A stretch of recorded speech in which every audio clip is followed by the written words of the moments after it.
BMW's South African division recently partnered with biogas producer Bio2Watt that will see the car manufacturer's Rosslyn plant obtain almost a third of its electricity needs from green power, converting cow dung into power.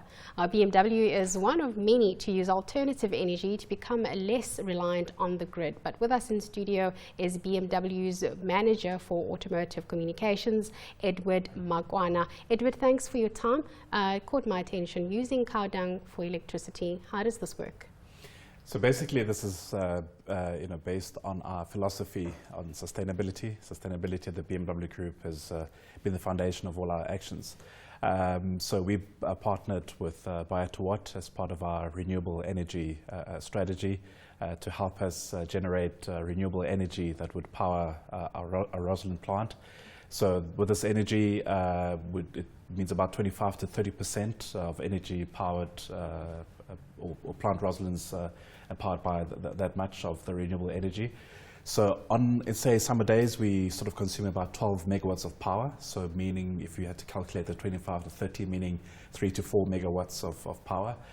We actually just got the first of that on the 10th of October, so quite a milestone for us. So it's not just a South African strategy. Yes. If you look at a couple of our other production facilities around the BMW Group network, for example, the BMW plant in Leipzig in Germany. Yeah. So this is definitely in line with what you're wanting to do for a BMW strategy. But is it reliable, renewable energy, using it for your plant? And there's a perception that renewable energy is expensive, so the costs?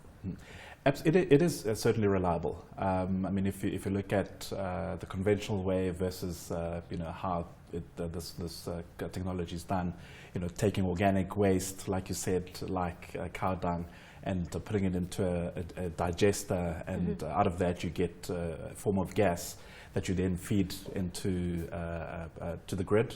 So what you get out of the whole process, you feed into the Eskom grid, and then because our plant is based in the city of Tshwane or in the Pretoria, we then get fed that power from the city of Tshwane. So the benefit will start seeing the bill at the end of this month. Yeah, okay. So to see the difference as to how we've done it conventionally versus the 3 to 4 megawatts that we are now getting from Bio2Watt.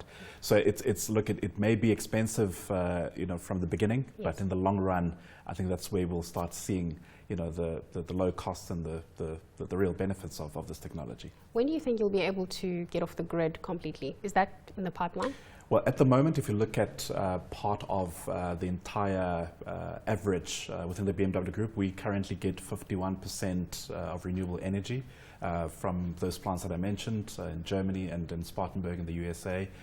So we want to gradually move to 100% to get 100% renewable energy at all our plants in the coming years. So we could look at about 2020 to have both, even in Rosslyn, being powered 100% by renewable energy. Maybe you could even be a independent power producer to Eskom. Is that something that you would have looked at, or not at all? Well, I mean, this is obviously on the Bio2Watt side. Yes. Sean Thomas is the CEO, so he's had some discussions with Eskom to obviously look at other ways of helping various other businesses. For example, next year they are going to be setting up a plant similar to the one in Bronkhorstspruit that produces this renewable energy in Malmesbury. So to try and also look at business in the Western Cape as to how it can work. So certainly there's still a lot of discussions that can take place with the main energy provider. Yeah, going green, that's the future. Thanks so much, Edward. Thank you so much to Edward Makwana, BMW's Group Manager for Automotive Communications. That's all.